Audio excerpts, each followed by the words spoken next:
My name is Rene Final. I am a 1987 scholarship recipient. I am the president and founder of Balance Innovation.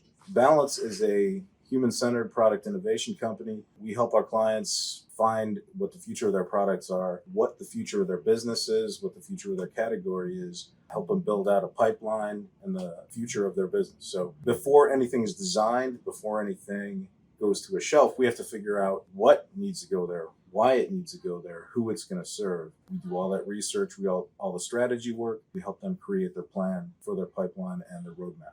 I came to Esperanza from East Cleveland through St. Ignatius High School. So I grew up going to school down in East Cleveland at Christ the King. Got into St. Ignatius, where I was able to move forward and get that college preparatory education. Realized that I couldn't afford any college. I already had to help pay for high school.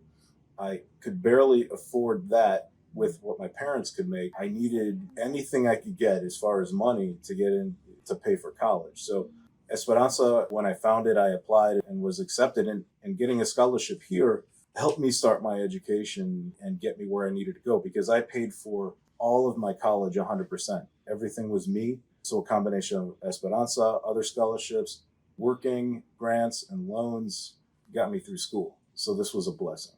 Well, I started off as an English major, but what I really wanted to do was be a designer. I really wanted to go to art school, but I didn't have any portfolio. So I jumped around a couple of different schools and finally got into the Cleveland Institute of Art, where I studied industrial design. That allowed me to get into what I really wanted to do, was design toys. I essentially became a toy designer. I started my career at Fisher-Price, then moved into consulting, where then I worked with almost all the major toy companies in the country and designed over the years literally hundreds of toys.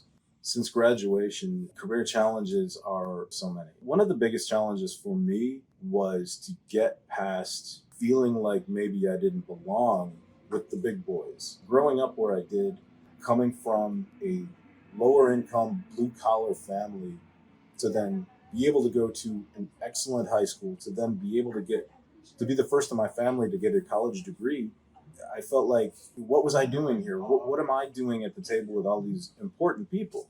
I'm just a kid from the street. And these challenges, it's some of the personal challenges. It wasn't working hard. It wasn't the talent issue.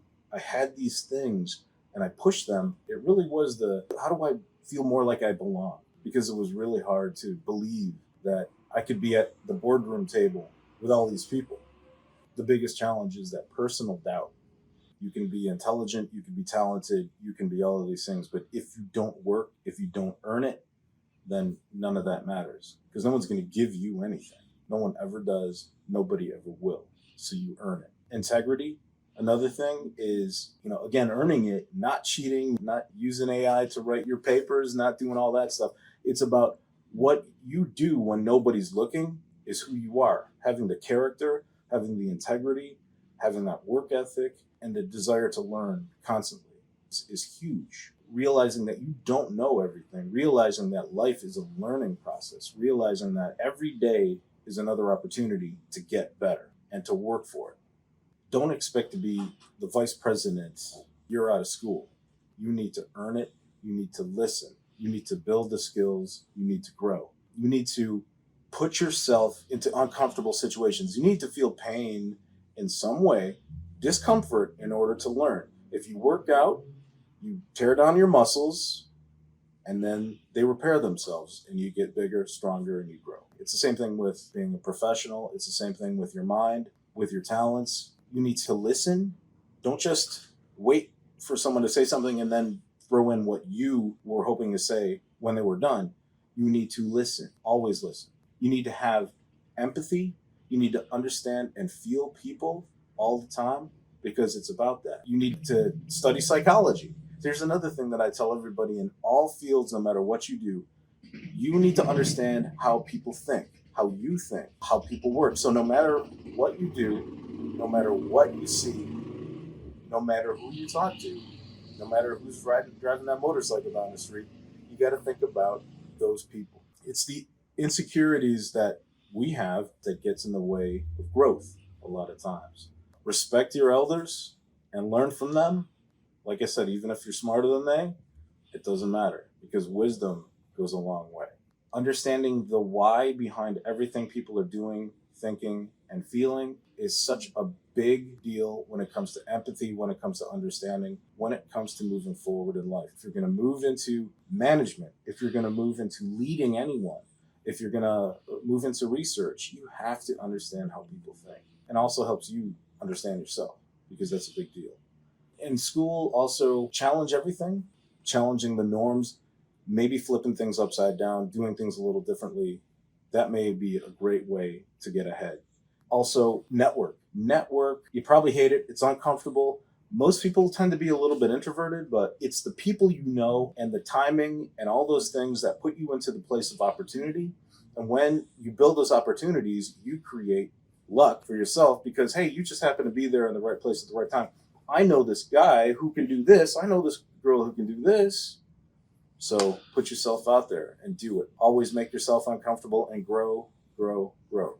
Everything you do has to have balance to it. And it is everything about life, not too much of one thing or too much of another thing. You realize that you go too far in one direction, the pendulum is going to swing back. So you got to understand where the balance is in everything in life. When you move forward in life and you have the balance, you get up when you get knocked down. And you're going to get knocked down. You are able to pivot when your plans go badly. You're able to move forward when someone else says you can't do it. And you also are able to say, all right, maybe I got to stop here and change my plan. And so getting up when you're knocked down, having the faith, having the hope, the belief and the faith that your hard work and all the things you're going to do are going to get you where you want to be. I'm looking downtown, 40 years of Esperanza in this town, in this city. I got gray hair.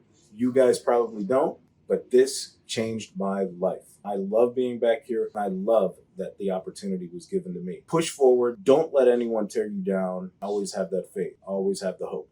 And that's 40 years of Esperanza.